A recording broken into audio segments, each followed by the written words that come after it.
recuérdale a tu corazón.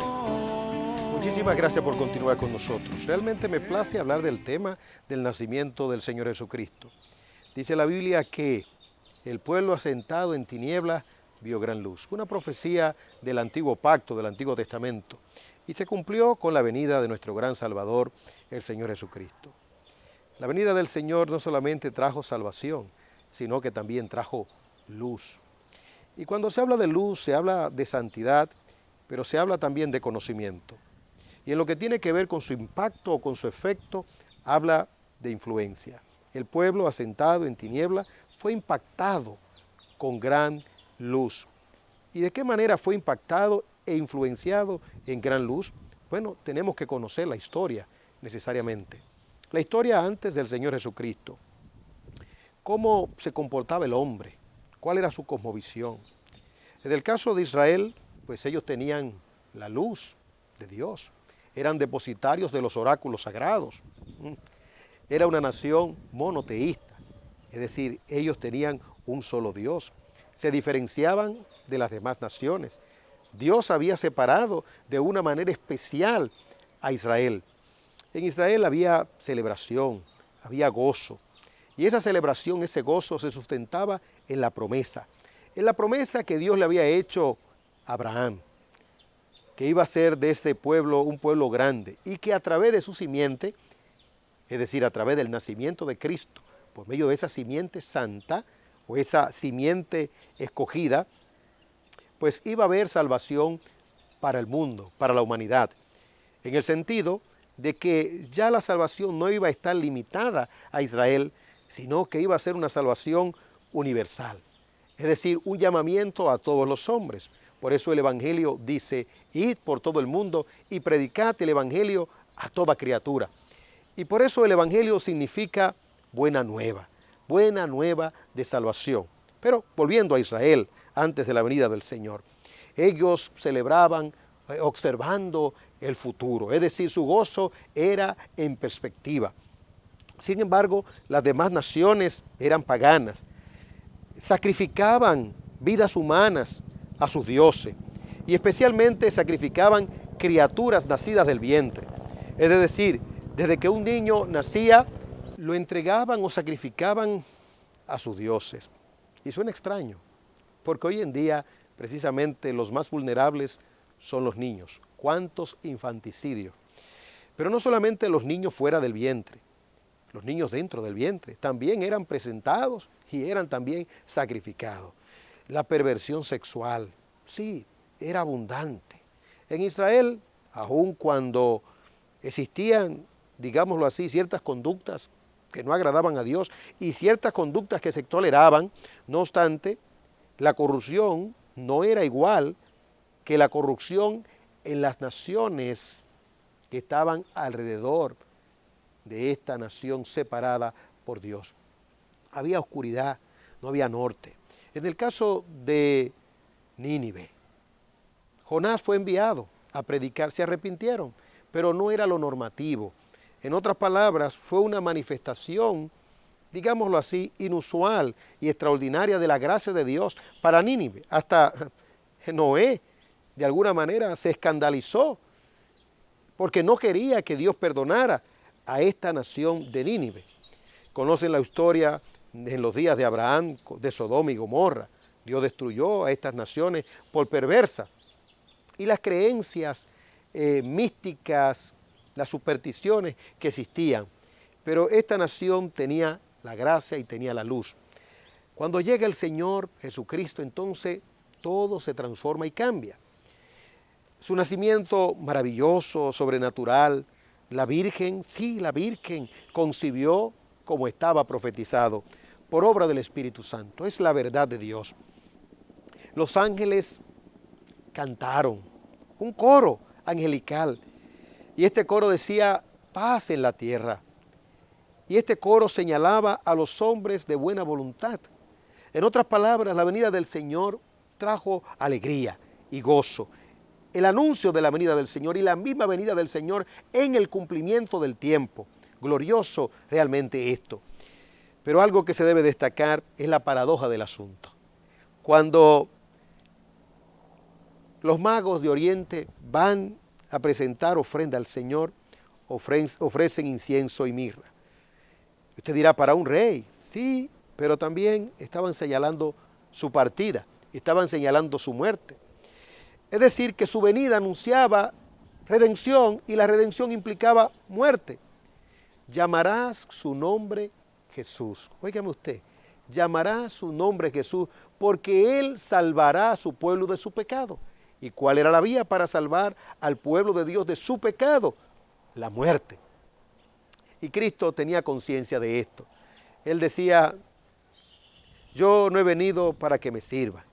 Yo he venido para servir y para poner mi vida en rescate por muchos. Y Él dijo más, dijo, nadie me la quita, sino que yo mismo la pongo y tengo autoridad para volverla a tomar. Es decir, que el nacimiento de Cristo vino acompañado también con el anuncio de su partida o de su muerte. Es decir, algo que trajo alegría, el nacimiento, y entonces viene el anuncio de su muerte, tristeza. Pero la muerte de Cristo no debió provocar tristeza, y esto con razón de causa.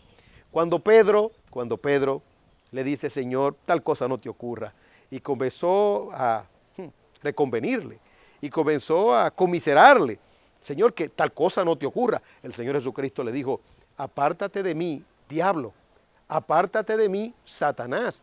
A Pedro, que previamente le había dicho, tú eres el Cristo, el Hijo del Dios viviente, pero ahora Pedro, con un amor enfermizo, es decir, un amor carente de la verdad bíblica, porque la verdad bíblica había mostrado y muestra que Cristo vino a morir por nuestros pecados y la felicidad del pueblo de Dios, extraordinariamente y paradójicamente, está en la muerte del Señor.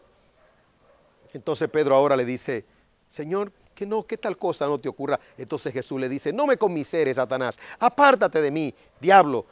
Pedro, pon tu mirada en las cosas de arriba, pon tu mirada en las cosas de abajo. Es decir, que el anuncio de la muerte del Señor para los espirituales, en lugar de causarles tristeza, debía causarle gozo. Porque, bueno, como dice la Biblia en Hebreos, dice que con su muerte Él derrotó a aquel que tenía el imperio de la muerte, es a saber, el diablo. El punto es que cuando Cristo entra al escenario de la humanidad, entonces entramos en una era escatológica, final. Por eso, cuando Cristo viene, lo que se dice es, el tiempo final se ha acercado. Arrepentíos. Cuando Cristo viene, ya estamos en el final de los tiempos. Por eso, cuando Cristo resucita, Pedro en su primer discurso dijo, esto es lo dicho por el profeta Joel, en los postreros tiempos, es decir, que desde el mismo momento en que Cristo entra en el cumplimiento del tiempo, estamos en los postreros tiempos. Y algunos dicen, ¿y cuándo Cristo va a venir? ¿Por segunda vez? Porque tiene 2000 años, no importa. Él es paciente. Él no quiere que ninguno perezca. El Padre no quiere que ninguno perezca, sino más bien que todos procedan al arrepentimiento. Entonces la venida de Cristo no solamente trae salvación, la venida de Cristo trae luz, la venida de Cristo trae una influencia santificadora a la humanidad. Lo que se quiere connotar con esto es lo siguiente, es decir, aquellos que el Padre escogió para salvación se van a salvar. Pero no solamente el Padre tuvo el propósito de salvar con la venida de su Hijo amado Jesucristo, sino también el propósito de influenciar a toda la creación, a toda la humanidad. Y esto realmente es glorioso. El Imperio Romano se impactó desde el inicio con la venida del Señor. Pablo, cuando predicó en Roma y cuando predicó en Atenas, también impactó a las personas en sus días, en sus tiempos. Comenzó a florecer el conocimiento, la verdad de Dios. Los romanos comenzaron a ver la vida de una manera diferente. Algunos dicen, bueno, en el siglo III hubo razones políticas. Bueno, quién sabe si es así. Y si es así, ¿qué? La iglesia perseguida entonces se convierte en una iglesia de Estado, en una iglesia de poder. pero sigue la influencia cristiana en toda la Edad Media. Se comienza a valorar la vida desde el punto de vista de Dios. Claro, este conocimiento, por causa de la pecaminosidad humana, también corrompido. Y el sistema religioso se fue al extremo. Pero la esencia de la verdad estaba vigente. Lógicamente que los enemigos de la cruz, del evangelio, de la verdad, estaban también allí, pero estaban opacados. Hay una creencia de interpretación bíblica que dice que Satanás está amarrado a la luz de lo que dice Apocalipsis, es decir, no tiene todo su poder. Y parece que sí, parece como si su poder estuviera realmente controlado de una manera especial. Por eso también dice en Apocalipsis que va a ser soltado. Ojo, si Satanás es soltado, entonces hay un retorno profundo a las tinieblas y a la oscuridad, que es lo que estamos viendo hoy en día. Desde el punto de vista legal, se legislan leyes en contra de la vida relacionada con el feto, con el embrión, y también de la vida en el sentido de dar la opción de libremente una persona arrancar su existencia médicamente y de forma asistida. La libre sexualidad es un retorno al paganismo de los griegos y al paganismo también de aquellas naciones que no tenían a Dios como centro y que se autodestruían y que provocaban también el furor y la ira de un Dios justo y de un Dios santo. Como quiera que sea, en el contexto que estamos viviendo ahora, hay una maravillosa influencia cristiana. Lógicamente, las naciones que fueron influenciadas en otros tiempos han cambiado el paradigma. Y es como si retrocedieran. Y esto viene desde los tiempos de la Ilustración o el Renacimiento y coge fuerza con la Revolución Francesa y con los postulados de Darwin. Dios lo está permitiendo, bueno, para probar la fe de los verdaderos creyentes. Ahora, ese pueblo de Dios, ¿cómo debe de actuar con relación a la venida del Señor? Es decir, a su nacimiento. Algunos dicen, bueno, no sabemos la fecha cuando nació y no sabemos la fecha cuando murió. En otras palabras, no podemos celebrar la Natividad o la Navidad. Es una celebración pagana. Y comienzan a buscar, digámoslo así, comienzan a buscar datos históricos acerca de diosas extrañas que parieron, etcétera, etcétera. Y las instituciones que trabajan con documentales, las casas productoras, tuercen en cierta forma, proponiéndoselo o no, tuercen la esencia y la verdad y dicen, Navidad es una fiesta pagana, perezca tal pensamiento. Aun cuando no sepamos el día en que el Señor nació, es una celebración gloriosa. Yo diría que un arbolito de Navidad es poco. Bombillos de multicolores son pocos. El cielo debería llenarse de luces, de focos de diferentes colores, grandes focos, alumbrando y gritándole al mundo entero que nació el Salvador, Jesús, y que los hombres de buena voluntad deben seguir gozándose y alegrándose. Es un tiempo de regalos, ¿sí? ¿Por qué? Bueno, porque Dios regaló a su Hijo. De tal manera amó Dios al mundo que ha dado a su Hijo unigénito. Es tiempo de perdón y de reconciliación. ¿Por qué? Bueno, porque el Padre nos reconcilió consigo mismo a través de su Hijo amado Jesucristo.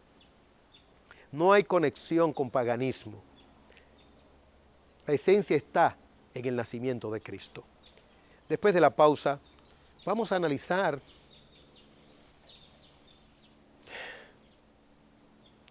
una creencia que desde el punto de vista nuestro es una creencia distorsionada, que no edifica, que no contribuye y que atenta contra el gozo y la libre celebración del pueblo de Dios, no solamente en la Navidad, sino también en lo relacionado con el Día del Señor y, ¿por qué no?, el recordatorio y la celebración de la muerte y resurrección del Señor Jesucristo. No se pierda la totalidad del programa de hoy porque tenemos cosas edificantes para bien de su vida. Pues Cristo ya me perdonó, Él ha limpiado mi maldad y ha redimido por su amor eternamente, eternamente.